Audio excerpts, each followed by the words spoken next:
To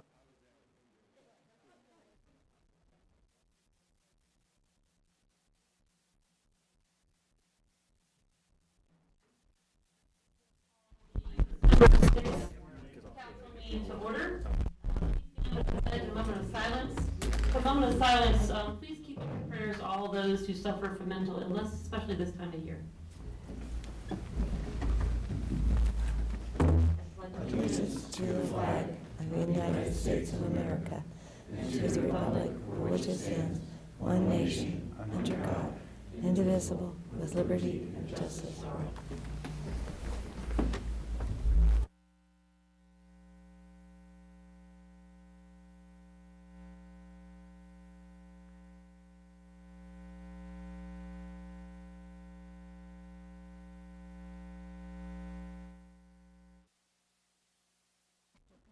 Here. Ms. Cooper? Here. Mr. Redmond? Present. Ms. Chamberlain? Here. All right, and that takes us to proceedings. Do we have a motion to approve the city council proceedings from November 15th? So move. Second. Ms. Cooper? Yes. Mr. Redmond? Yes. Ms. Chamberlain? Yes. Mr. Parrish? Yes. Ms. Evans? Yes. Ms. Russell? Yes. Mr. Mitchell? Yes. Financial statements. Do I have a motion to receive the October finance report? So move. Second. Ms. Chamberlain? Yes. Mr. Redmond? Yes. Ms. Cooper? Yes. Mr. Parrish? Yes. Mr. Mitchell? Yes. Ms. Russell? Yes. Ms. Evans? Yes. All right, and that takes us to correspondence. We have some correspondence, Jackie, from the Liquor Control. Yes. Ohio Division of Liquor Control, permit class D5A for SAS Hospitality LLC, doing business as Staybridge Suites, 401 Chamber Drive, Milford, Ohio, 45150. Do we want to have a hearing? I move to do nothing. Second. Ms. Cooper? Yes. Mr. Redmond? Yes. Ms. Chamberlain? Yes. Mr. Parrish? Yes. Ms. Evans? Yes. Ms. Russell? Yes. Mr. Mitchell? Yes. Thank you. All right, thank you. That takes us to our first public comment section. Anyone from the public who wishes to make a comment? Seeing none, that takes us to standing committee reports. Vice Mayor Russell, Administrative Services. Good evening. Let's see, the Administrative Service Committee meeting was held on December the 5th. Present was myself, Lisa Evans, and Kim Chamberlain, City Manager Michael Doss, Finance Director Pat Worthland, Executive Assistant Jackie Bain, and our visitor was Tim Casto with Kleininger. We approved the October 17th, 2022 Administrative Service Committee meeting minutes, and that was approved by Ms. Chamberlain, Ms. Evans, and myself. Then we got into the meat of the meeting. Our first was an ordinance amending appropriation ordinances 2021-113, 22-129, and 22-158, and 22-170. Finance Director Pat Wortham reviewed the list of proposed amendments to the city's 2022 budget appropriations and transfers. The total increases amount to $213,266.69. The changes have minimal effect on the budget due to the nature of reimbursements, grants, funding, and placeholders. The committee agreed to recommend that the law director draft an ordinance amending appropriation ordinances 2021-113, 22-129, 22-158, and 22-170 by increasing the individual items as listed on the attached chart, totaling $213,266.69. Second. Ms. Evans? Yes. Ms. Russell? Yes. Mr. Mitchell? Yes. Mr. Parrish? Yes. Ms. Cooper? Yes. Mr. Redmond? Yes. Ms. Chamberlain? Yes. Next up was the ordinance to make appropriations for the current expenses and other expenditures of the city of Milford during the fiscal year ending December 31st, 2023. Finance Director Pat Worthland reviewed an attached 2023 final budgeted appropriation totaling $216,861,816. This budget will be up for council approval at the December 6th City Council meeting. The budget is the final product of the council work session. Also reviewed was attached chart outlining changes to the original 2023 budget book appropriations in the net amount of $64,000. We incorporated these changes in the final appropriations ordinance up for approval. The committee agreed to recommend that the law director draft an ordinance making appropriations for the current expenses and other expenditures of the city of Milford during the fiscal year ending December 31st, 2023, in the amount of $26,861,816 as per the attached chart. Second. Ms. Cooper? Yes. Ms. Chamberlain? Yes. Ms. Russell? Yes. Mr. Mitchell? Yes. Mr. Parrish? Yes. Mr. Redmond? Yes. Ms. Evans? Yes. Next up was payment of JED 6 refunded taxes to Ohio Department of Taxation. Pat Worthland discussed an alternative to paying taxes through RETA. Business taxpayers who file net profits return in more than one municipality can opt to file one central return through the Ohio Business Gateway. Unfortunately, when a taxpayer is due a refund, the state will not deduct from future earnings as RETA does. Rather, the state requests that the city quickly issue a check to make up for the shortfall. This is an unusual occurrence. This is a JED issue. So the committee agreed to recommend that the law director draft an ordinance authorizing payment of JED 6 refunded taxes to Ohio Department of Taxation in the amount of $11,623.28. Second. Ms. Evans? Yes. Ms. Chamberlain? Yes. Mr. Redmond? Yes. Ms. Russell? Yes. Mr. Mitchell? Yes. Ms. Cooper? Yes. Mr. Parrish? Yes. And then next was the proposed ordinance to enter into an agreement with Ford Development Corporation in the amount not to exceed $84,786.05 for the emergency repairs to Garfield Avenue caused by work performed by a private party, and we'll be discussing that in a little bit. Mr. Doss discussed the situation on Garfield Avenue. He discussed how the contractor through the developer had run into some issues and created quite a problem for the city as it relates to our infrastructure. The city instructed them to cease work.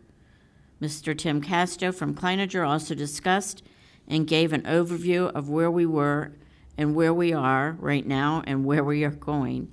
He went into the site on Tuesday and Wednesday to get a contractor in to secure and stabilize our water lines and repair our sewer lines. Tim Casto was quick to get Ford Development Corporation in the next day to perform work for stabilizing and repairing. They will spend this week and next week getting things finished, and in a couple of weeks they will finish up what they need to get done. It was decided to close down Garfield Avenue until the end of December. The contractor has been contacted regarding getting back our expenses for this work.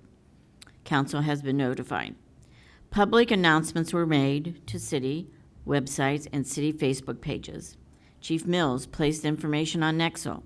Police and fire were notified of safety, and the schools were also notified so that they could make arrangements from a logistical standpoint.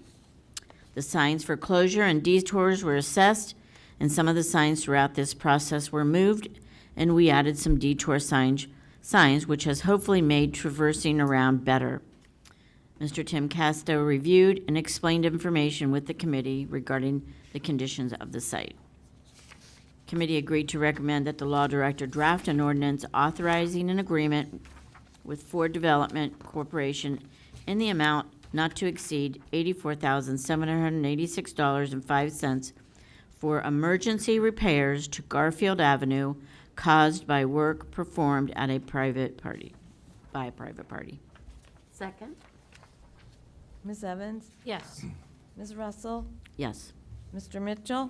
Yes. Mr. Parrish? Yes. Ms. Cooper? Yes. Mr. Redmond? Yes. Ms. Chamberlain? Yes.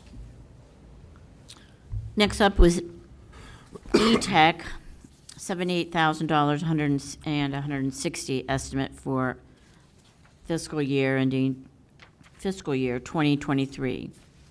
City Manager Michael Doss discussed and reviewed a quote for estimated IT services for 2023 submitted by E-Technologies.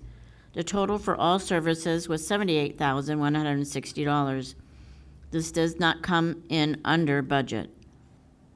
Mr. Doss and Ms. Worthman wanted the committee to be aware and understand how much we are paying for all services. The committee agreed to keep this IT expense for 2023 and that for the future we should bid this out. Next, we discussed 5 Points construction bids. City Manager Michael Doss discussed the bid openings that was held last Thursday at 2 p.m. in the Harry Hodges Conference Room at City Hall. Bids received and tabulated from Pruz Construction, Alpha, DER, Graybach, and Graybach. DER was the lowest bid of the four at $3,728,890. The lowest bid was more than the previously budgeted and projected amount for the park project, taking into account each detailed cost of the project from the bidder. The city has determined that DER would still remain the lowest, most qualified bid in comparison to the other three bidders for the project. The city does recommend entering into an agreement with DER Construction and then proceeding to negotiate the scope of changes for the budget or for the project for budgetary purposes. The committee would like to have a council work session on December 20th to discuss potential changes for Phase 1 to bring the project amount closer to the project's original and projected budget amount. Committee agreed to recommend that the law director draft an ordinance authorizing the city manager to enter into an agreement with DER Construction for the construction of the 5 Points Landing Park.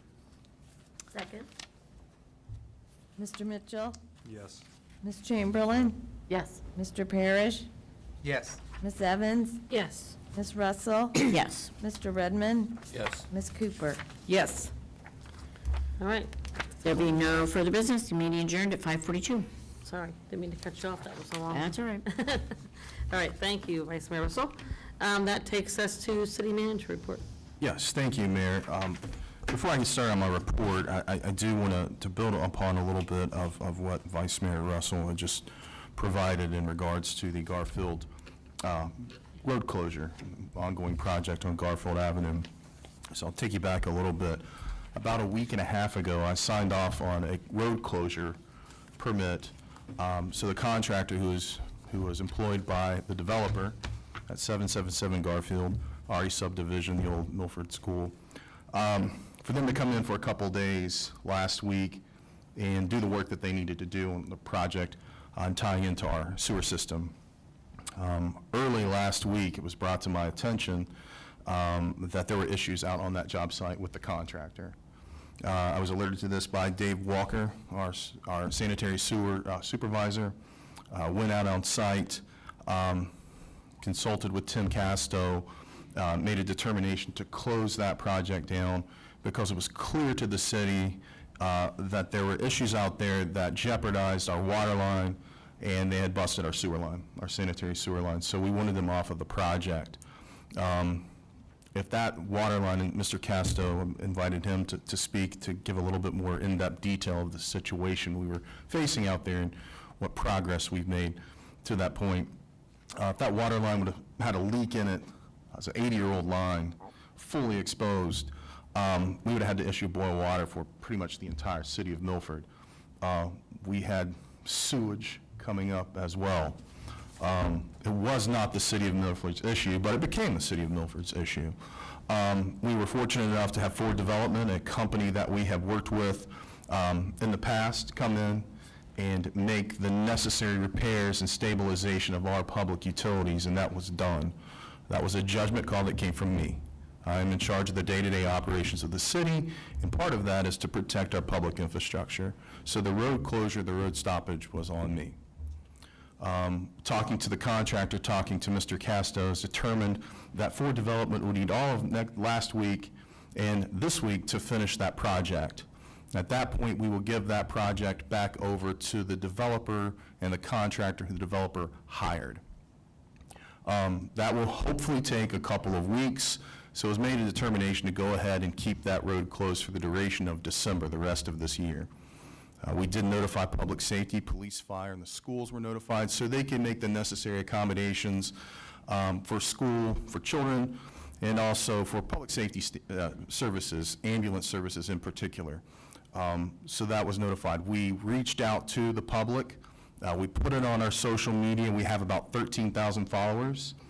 I can tell we had a lot of people that were interested in this from the comments and the shares. We put it on our website, and we also put it on Nixle.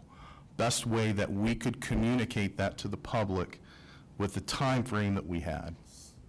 We did go out there. Typically, when a contractor goes and does a project, they are responsible for any signage that goes on out there, any detours, road closures, partial lane closures, all of that. And you see that reflected just this past summer and spring and fall with RLA doing the Duke project. So it is on the contractor to make sure that all those closures are met. I was unaware that there were issues because our office never received any calls. And to my knowledge, I don't know if the police department received really any calls about any traffic concerns regarding any of the signs that were posted. That being said, we were getting some comments on Facebook about that. And Mr. Hackmeister was out sick. He was in on Friday, so I asked Mr. Hackmeister, our service department supervisor, along with a representative from the police department, which in this case was Assistant Chief Sean Mahan, to go out Friday morning and assess the road closure signs, because there appeared to be some confusion that we were unaware of. They went out, they assessed those signs, they moved some signs, they added some detours, and hopefully now this is a little bit more vehicular friendly for folks driving in Milford. I understand that it has been very frustrating for everyone.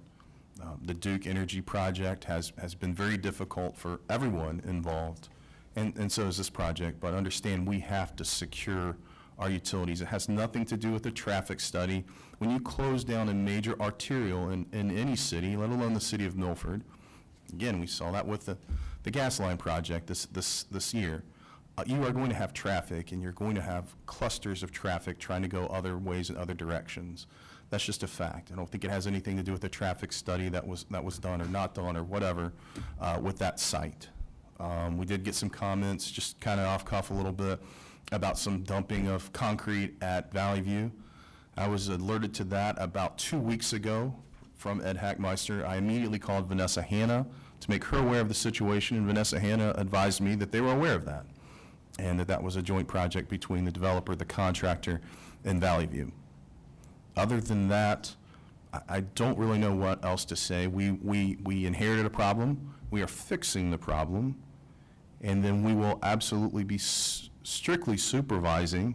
We were supervising already, but we will be there on site every day when we give this back over to the contractor to do that work. As far as the gory details, I'm not an engineer, thank goodness. So I'm going to yield to Tim Casto to just educate everybody on, again, the situation, what we were facing, and any progress that we've made up to this point, and moving forward on this project, so we can all hopefully get Garfield Avenue back open on a timely basis. Yeah, so as Michael mentioned, I'm sorry, Tim Casto with the Kleinschers Group, city engineer. So as Michael mentioned, that we were facing some issues on Tuesday, last week on Garfield. And we came out Wednesday morning to what you see here on the pictures. We've got oops, sorry, here. I have a. You could take, take the microphone off if you want to. Yeah, you can-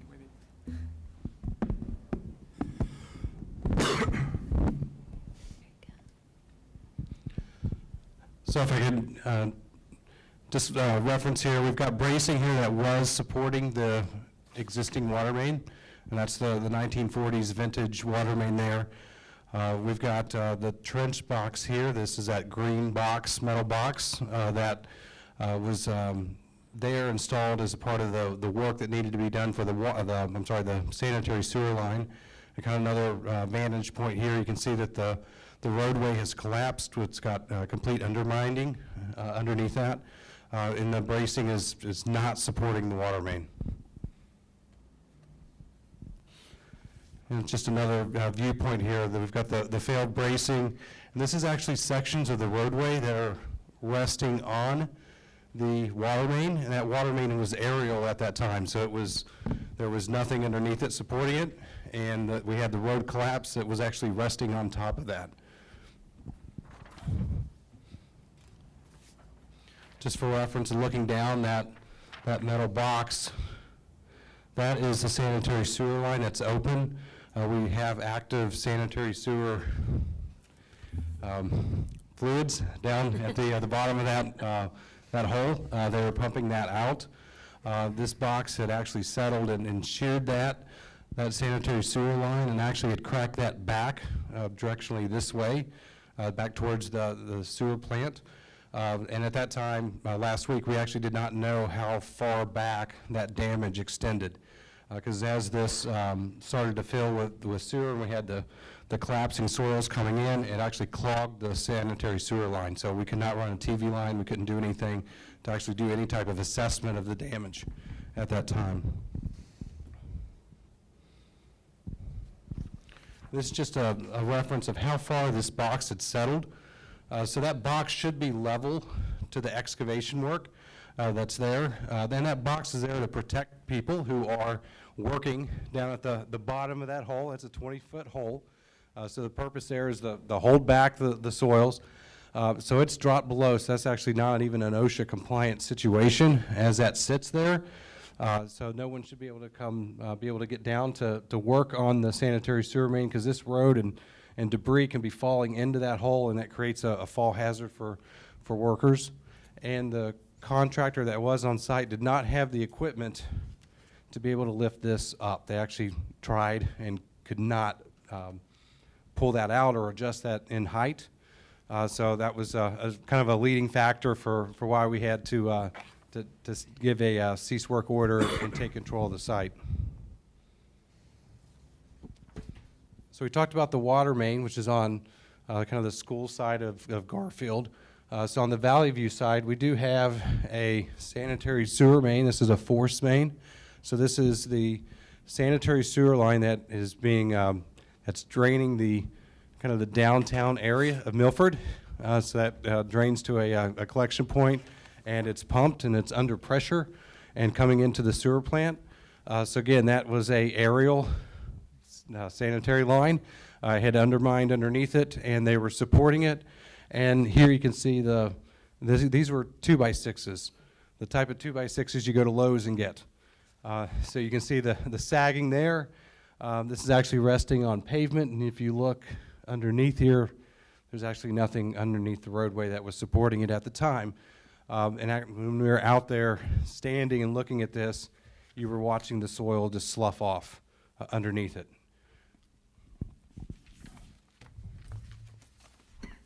This is just the bypass pumping that the contractor had to have installed to be able to reroute the sanitary sewer around this, that situation there, because we had it broke off. We were pumping it from the bottom. We had to be able to bypass the sanitary sewer.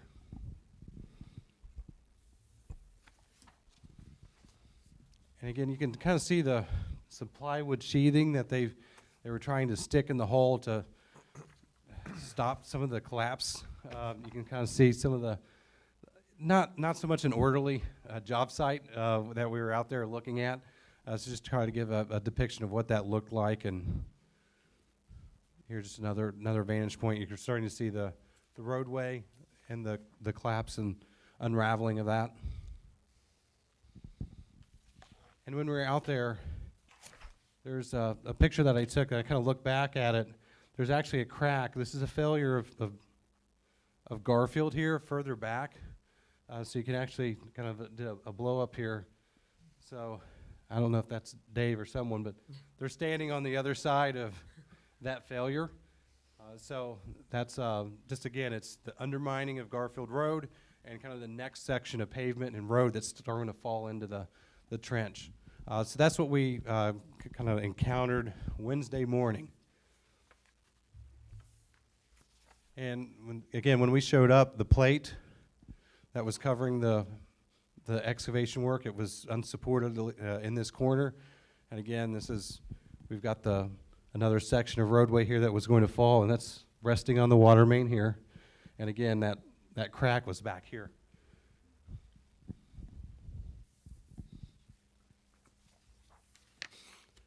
So at 9:30, around 9:30, 10 o'clock, we issued the stop work order. We told the contractor that was on site that was no longer his job site and that this was now a city project to be able to stabilize and do the repair work. So Dave Walker and his forces, working with the water folks, were able to kind of very carefully start removing the asphalt pieces that were resting on this water main here. And again, this is 1940s vintage. That's a lead joint here. So that was another concern that we had, is that you have a old water main, you have lead joints, so the integrity of this water main was of great concern for us, as well as at the time we were actually locating the valves on this water main, because if this head broke, and you're standing there, you look up, you're looking up at a water tower, and that water is going to be down here very quickly. So we had to find how do we start shutting this off if we have to do an emergency shut off. And again, if this had failed, we would have a neighborhood that would not have any water at all until we got this restored. So not including boil advisories and that go with that. So this is what the job site looked like earlier today. You'll notice that this is an I-beam here that they've installed. We've got support of the water main over top. You can see multiple lashes to that water main. And we've got what we call flowable fill. It's kind of like a lean concrete that we're able to pour in. So we're actually supporting it from underneath and from the top. So we've got really good coverage here from a support perspective. So this is the work that between the city and Ford has done since we've claimed the project. We've got we've got fencing that's around the hole. So previous that was just an open excavation, and you're standing out there and you see a bicyclist just go right on by. Didn't even break stride past the road closed signs and that, and so we tried to start to set up this fencing to be able to secure the site so it's not just an open hole. Again, we've got the restoration here. We've got this is the beginning of the manhole. That's what they were making attempts to install. So we've got the base of that there. And that actually gives us an access point because we have to come back and flush this sanitary sewer main from both directions to this point because it's clogged with debris right now. So that's we're continuing to bypass pump that until we can get in and clean that sanitary sewer line. Again, this is some more of the protective fencing, and you can see how far back the I-beams also go beyond the excavation. So they're not just a 16-foot 2x6 board out there. We've got, I think they're 50 feet in length I-beams. And as of this morning, this was the excavation work for the repair of the sanitary sewer line. And this is the trench box that they're actually placing in the hole to provide that protection for the workers to be able to do that work, which my understanding is the repair is complete for this section, and so we're continuing to move on to the repair and of the facility. So we are on schedule for getting this turned back over to the developer's contractor to finish out the manhole and close in the hole, repair the street and that, and open things back up to traffic. Are we allowed to ask questions? Sure. So we've talked a little bit about the situation, but I want to help get some better understanding of how we got to this point. Does it appear to the city that this was something that was outside the contractor's hands, or based on Mr. Casto's presentation right now, negligence? That seems to be part of the failure. I mean, when you show us these pictures right now of what you came to on Wednesday compared to what you're showing us right now, should we as a city be comfortable handing this back to the contractor when it's done? Because it looks like a world of difference between what it is now to what you approached on last Wednesday. Well, there's some legal hoops to go through, so Brian, correct me if I need to stick my foot in my mouth on this. First and foremost, the city intends to go back on the developer to get paid for all of the work that the city's had to expend for this project to, again, stabilize and make those repairs. We were provided a quote from Ford Development to finish up the rest of this project. I think it was like 168,000 or something believe along so. those lines. That magnitude. As much as I would love to have authorized that, I could not go forward with that for the sole reason that this was an emergency situation, so I can justify making that call for that expense. However, I did not want to put the city in a position to where the contractor that was hired by the developer could come back in and say, hey, I was contracted to do this job. The city of Milford came in and did the job, aside from the issue, did the job that they were in to perform, and then come back and sue the developer and come back and sue the city. You know, I don't know where this is going to go with the developer as far as trying to get our money back, but I didn't want to potentially put the city in another position to for a potential other lawsuit because the contractor wants their money, if that makes sense. So that was my concern. I think too, Ben, that from now on to the rest of the project, we're gonna have staff there like daily supervising. I mean, but the city feels confident handing it back to the contractor, though? Because, again, the presentation we just saw, look, I'm not a technical person, but you made emphasis to point out things to us, like, look at these 2x6s holding up the water main, and here's an I-beam. Look at how this is below OSHA. Like, it's all these things, like, look how this metal plate's just floating. So Yes. it doesn't make me feel good to be like, all right, we're gonna fix someone else's problem and then hand it back to the person who caused it if they're not. Again, I don't know, like maybe it was out of their hands. Maybe there's nothing they could have done to avoid this, but I'm just curious if there was like some bad negligence or the skill set. I mean, obviously the developer hired the contractor. We didn't hire that person, but I just want to make sure the city feels comfortable, doing that. I don't know if there's an answer right now, but that's where, from seeing these pictures and again, the emphasis in which you were pointing to things. Yeah, and the emphasis there was to basically set the stage for why we came in and did what we did. And that's to me the. Thank goodness you did. Yes. And that's the kind of the justification for why we have an emergency situation that we stepped in. It is $80,000+ in repair costs, but this is kind of what we're looking at, and we have a contractor there that's got equipment that doesn't seem adequate, that's got materials in here that doesn't seem adequate, and they're, well, what do I do? What do you want me to do for this? What about this?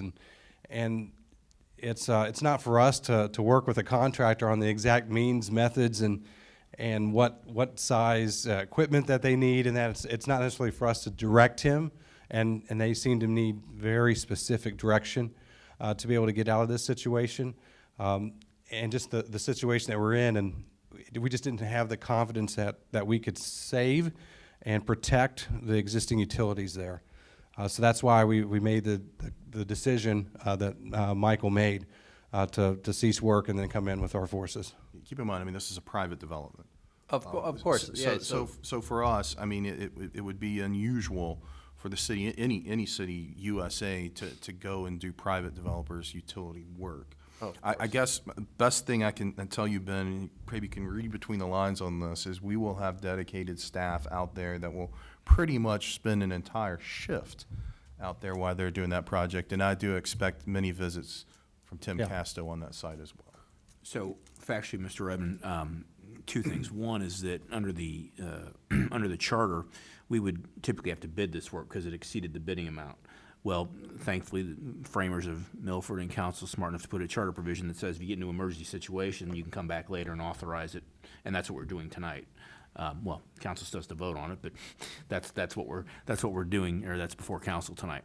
So from a factual standpoint, you have the expert saying this is what we could do as an expert, and this is what we could authorize. Going beyond that, we're outside really our emergency authority, and so that creates a problem. The other thing that Mr. Doss, I think, is properly highlighting and articulating is at least is what I'm hearing and understanding is that if we go further than that, we're now kind of into the private development part of the work, Right. which we don't have the authority to do as a matter of general city law. So that's kind of, we have gone as far as we can go. If they continue to work on private property that has a public impact, then we'll address that. But what I'm hearing from the experts is we're addressing that part by this incremental step. Hopefully, I agree with you. That's all we need to do. But unfortunately, because of the charter, because of the limits of public expenditures, we couldn't spend that money on private property anyway, so it has some public property impacts. So that's, we're taking the increments as far as we can go.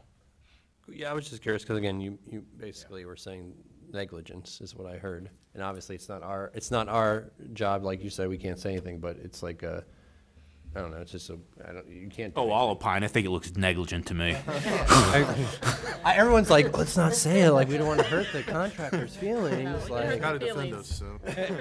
And I don't want to throw anyone under the bus. Negligence is illegal, not an engineering term, I'll say. Well, again, some things are out of your hands, you know what I mean? You can't control it. They couldn't, it's just curious the way that, again, Yeah. you're showing us things and pointing things out to us. And Yes. you know, I just want the citizens to make sure, and I know that Mr. Doss just emphasized and the mayor did, that we'll have a city, we'll have city staff there going forward, but.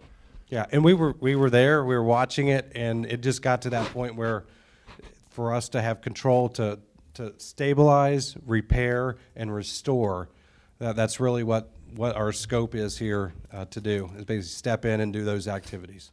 It's the old adage, when you're in trouble and you're digging a hole, the first thing you do is stop digging. And that was really, quite frankly, the approach that we took when we got out there and took control of the project. The other thing, Mr. Webb, just finally, I'm sorry, Mr. Doss, I didn't mean to interrupt you're you. The issue is whether that work deviates from the standard of care. If they can find an expert that says that's the standard of care, I'd like to see who that expert is. Thank you.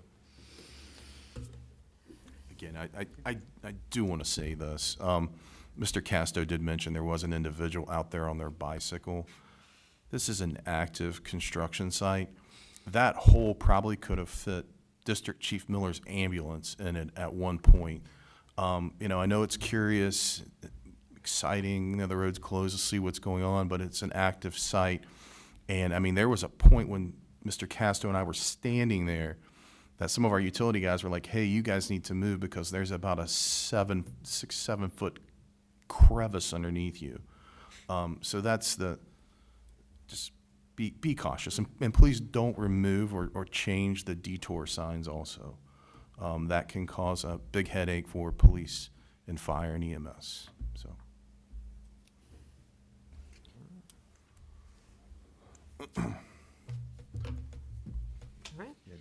But before you move on to your report, I just want to say thanks to Tim and Michael and staff for Yeah. their quick response. And just remind residents that if you have concerns, the best way is to call City Hall, call the police line. You're going to get a response that way, a quicker response that way. And thanks residents for your patience. It is going to be a month-long project, but it'll be safe in the end. All right, Okay. back to city manager report. Okay, back to my report. A few updates this evening. The Appalachian Community Grant Program. The city did submit a draft overview for a potential parking garage facility. We submitted that to the Claremont County Economic Development Office the other day. What we're hoping to do is partner with and team up with Claremont County on our project and other projects in Claremont County that, quite frankly, would benefit not only Claremont County, but some of our neighboring counties, again, because this is part of a Appalachian community grant. So the state of Ohio, for all of the 32 counties in Appalachia, they're wanting to see these big bang projects. They don't want anything less than $1 million. They want communities and counties to collaborate together on projects. So I felt that us going alone on even the technical assistance side of this probably wouldn't have boded very well for the city. We need those partnerships. We need Claremont County and the sword that Claremont County brings, their partnerships with particularly Brown and Adams County and Highland County. For a project like this, our angle with the parking garage is community development, downtown revitalization, and also trails, utilizing our Milford trailhead system. Believe it or not, there are at least 2 of those trails of the 7 that intersect that actually go through Appalachia. One goes all the way up Highland County, if anybody knows where that is, all the way up into Cleveland, up that way as well. So we're partnering with Claremont County. This is the technical assistance side of it, so I don't want anybody to get too excited. The technical assistance piece, if Claremont County is granted that for the projects that Claremont County has submitted, again, this one is one of them, it'll provide technical assistance for us to go out and do some preliminary engineering, some feasibility studies, maybe some traffic studies in downtown Milford to make a determination of, 1, is a parking garage necessary? And 2, how many spaces do you need and where do you put that facility? So we're early in the game. If we do get technical assistance funds, we can utilize some of those funds for that pre-engineering. Our hope is if the results do come back that, yes, a parking garage is justified and needed for downtown Milford, we do intend to make application this time next year, actually, for the development piece of that. There's about $270 million, $30 million for technical assistance, about $270 for actual projects. So if everything leans towards a parking facility, we'll make application next year in partnering with Claremont County to secure funds for a parking facility in Milford. These funds are non-matching. There's no financial commitment to that. It's much like the grant that we received a year ago for the water tower for $3 million. It's not going to cost us anything. These are all part of the I think it's the Inflation Reduction Act. I'm not sure. One of those pieces of legislation. There's been so many passed. But again, this is just the first phase, so this is just exploratory at this point if we get it. Another update was the Jim Terrell Park canoe and kayak launch. Kleinger's continues to design the launch for Jim Terrell Park. Once it's designed, the city will have to seek permitting and authorization from several federal agencies because of the proximity to the Little Miami River.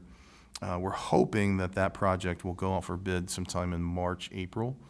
The permitting process is going to be the lengthy piece, I feel, not going to lie. So that may take some time, but we're optimistic we can still get it somehow in the range of having that canoe and kayak launch available in time for folks to enjoy the Little Miami River this summer. Development updates. Big cheer, Dollar General is moving into the former Walgreens property located at 932 Lila.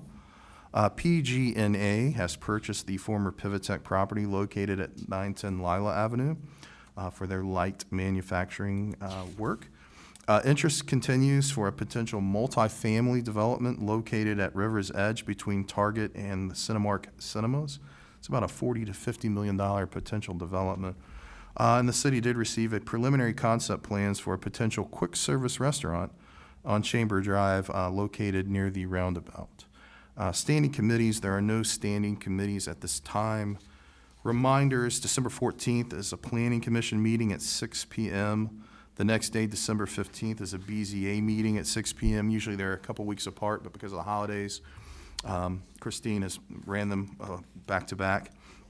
As we alluded to earlier in the administrative services, The committee would like to have a work session that has been scheduled for December 20th at 6 p.m. And then right after that will be our council meeting at 7 p.m. to round out the year. All right, thank you, Mr. Doss. That takes us to the police report. Chief Mills. Thank you, Mayor. Good evening, council. You should have my November report in front of you, but I'll touch on some of the highlights. In training, all officers have now successfully completed the mandatory 24 hours of CPT, continual professional training hours that were mandated by the state. In addition to that, Officer Chastain attended 2 weeks of police photography training in Columbus. Officer Mell attended a crime prevention training hosted by the Miami Township Police, and Sergeant West attended a resilience leadership training also hosted by the Miami Township Police. Some notable occurrences by squad. On Squad 1, they located a missing adult that was entered by Wyoming Police Department. They also responded to a domestic disturbance on Mohawk Trail where the male half fled the scene before we arrived. We discovered that male had a nationwide warrant with caution indicators, so we started looking for him, and fortunately he was picked up later that night by Squad 3. Squad 2 responded to the Woodforest National Bank where a suspicious subject attempted to withdraw $8,000 using a fake ID of a Woodforest customer that lives in Alabama. The transaction was denied and the suspect left prior to our arrival, but in tonight's edition of World's Dumbest Criminals, he left his cell phone. Officer Chastain secured the phone and began investigating. Meanwhile, the bank received a call from the Evendale branch stating that that suspect was now at their location attempting to withdraw from the same victim's account. We contacted Evendale PD. They responded, arrested that subject on multiple charges, and we are executing a search warrant on his cell phone. Squad 3 responded for a sexual assault that allegedly occurred at a hotel in the city. The victim was transported to B North but refused the sane examination. Squad 4 responded to the area of State Route 28 and 275 for a suicidal male attempting to run into traffic.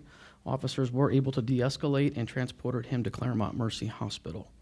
Squad 4 also responded to Walmart where a male wearing a mask attempted to gain entry after hours at the rear door. The male was denied entry by an employee but later found a way in through a side door. Officers responded and arrested him for trespassing.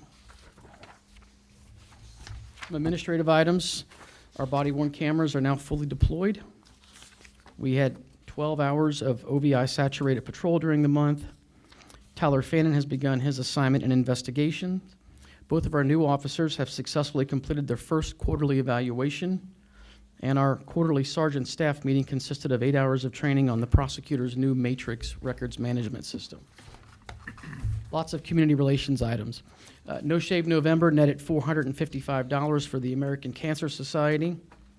Myself and Squad 3 attended the American Legion and Milford Masonic Lodge Chili fundraiser. Our Citizens Police Academy graduation was held on November 16th. Operation Holiday Patrol, that's where we look for opportunity to hand out stuffed animals that are donated from PetSmart. That began on November 25th. Officer Bogan is working with Patterson Elementary to identify children for this year's Shop with a Hero. We have that list finalized now, and that's actually going to happen next Wednesday night. Squad 4 worked with Claremont Developmental Disabilities to ensure a guest who was placed at the True Hotel was getting assistance and housing established. They also found an employee of a fast food restaurant here in the city sleeping in her car and discovered she was homeless. They connected her with shelter and other resources.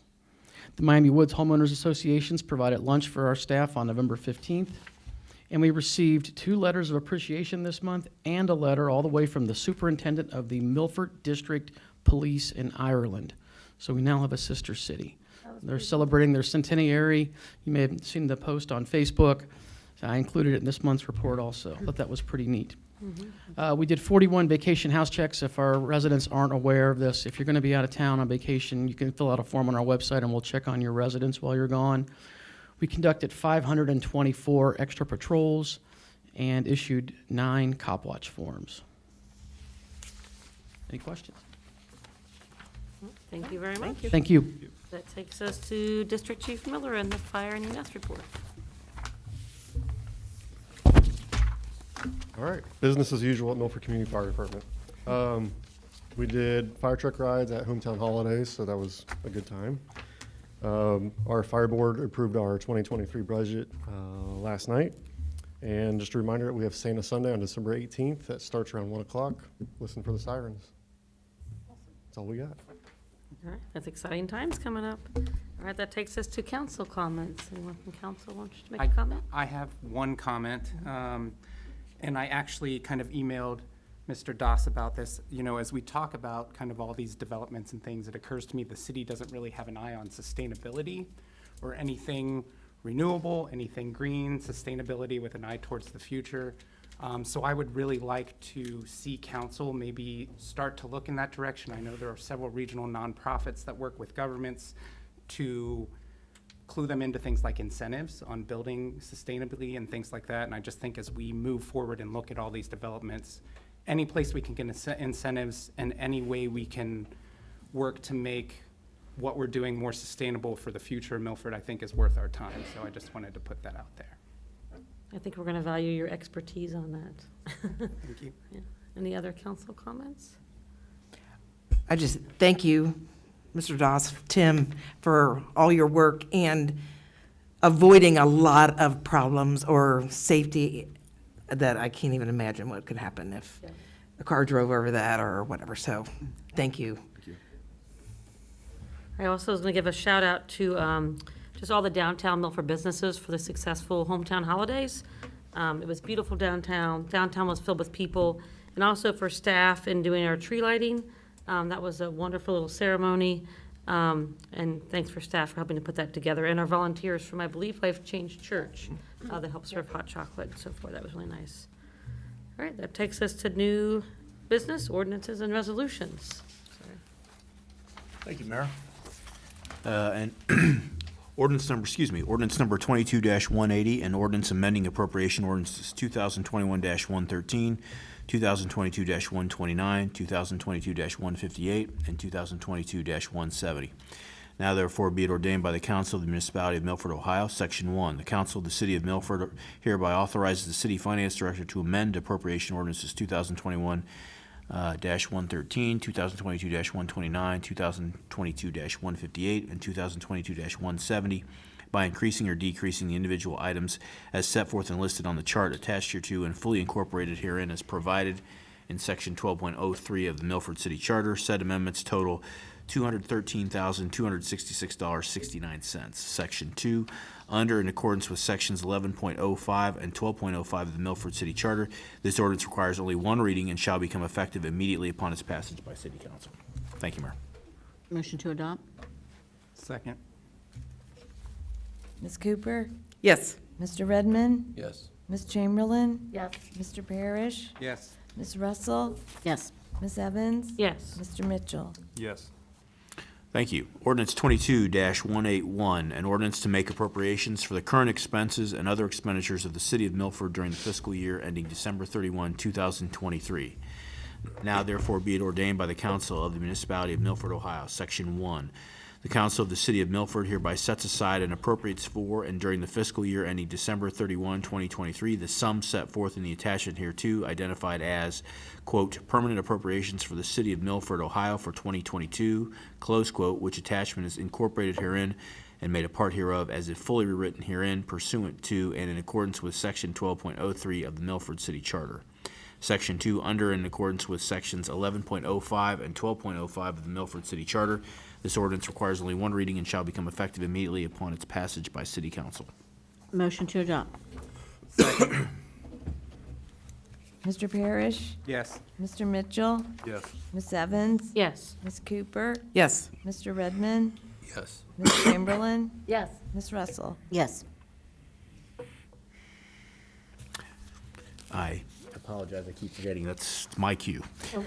Ordinance number 22-182, an ordinance authorizing payment of JED 6 refunded taxes to Ohio Department of Taxation in the amount of $11,623.28.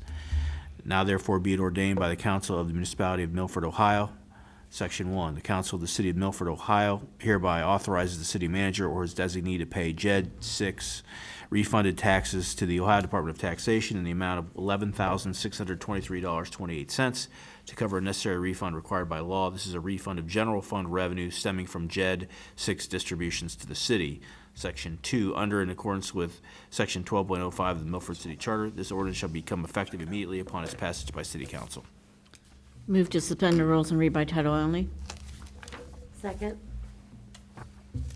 Ordinance number, Ms. Russell? Yes. Ms. Evans? Yes. Mr. Mitchell? Yes. Mr. Parrish? Yes. Ms. Cooper? yes. Ms. Chamberlain? Yes. Mr. Redmond? Yes. I just need a dog tag. If you could just buzz me, then I'm very good at following orders. An ordinance authorizing payment of JED 6 refunded taxes to Ohio Department of Taxation in the amount of $11,623.28. Motion to adopt. Second. Ms. Cooper? Yes. Ms. Chamberlain? Yes. Ms. Evans? Yes. Ms. Russell? Yes. Mr. Mitchell? Yes. Mr. Parrish? Yes. Mr. Redmond? Yes. Ordinance number 22-183, an ordinance to enter into an agreement with Ford Development Corporation in an amount not to exceed $84,786.05 for emergency repairs to Garfield Avenue caused by work performed by a private party. Now therefore be it ordained by the Council of the Municipality of Milford, Ohio, Section 1. The Council of the City of Milford hereby authorizes the city manager to enter into an agreement with Ford Development Corporation in an amount not to exceed $84,786.05 for emergency stabilization and utility repairs to Garfield Avenue due to work performed by a private party. That work caused portions of Garfield Avenue collapse so it could not be used by the public, forcing the city to close that street through January 1, 2023. Thus, the city had to immediately contract for and to undertake necessary and emergency work to repair Garfield Road and underlying utilities. Due to its immediate and emergency nature, such work was not competitively bid as permitted under Section 11.09 of the Milford City Charter. The terms, conditions, and costs of this emergency work are fully incorporated by reference under and in accordance with Section 12.03 of the Milford City Charter as set forth in the attached letter. And it also, for the record, also has the pictures that Mr. Casto, some of the pictures that Mr. Casto showed. Section 2, under and in accordance with Section 12.05 of the Milford City Charter, this ordinance shall become effective immediately upon its passage by City Council. Move to suspend the rules and read by title only. Second? Ms. Cooper? Yes. Ms. Chamberlain? Yes. Ms. Russell? Yes. Ms. Evans? Yes. Mr. Mitchell? Yes. Mr. Parrish? Yes. Mr. Redmond? Yes. An ordinance to enter, ordinance number 22-183, an ordinance to enter into an agreement with Ford Development Corporation in an amount not to exceed $84,786.05 for emergency repairs to Garfield Avenue caused by work performed by a private party. Motion to adopt. Second. Mr. Mitchell? Yes. Mr. Redmond? Yes. Ms. Chamberlain? Yes. Ms. Cooper? Yes. Mr. Parrish? Yes. Ms. Russell? Yes. Ms. Evans? Yes.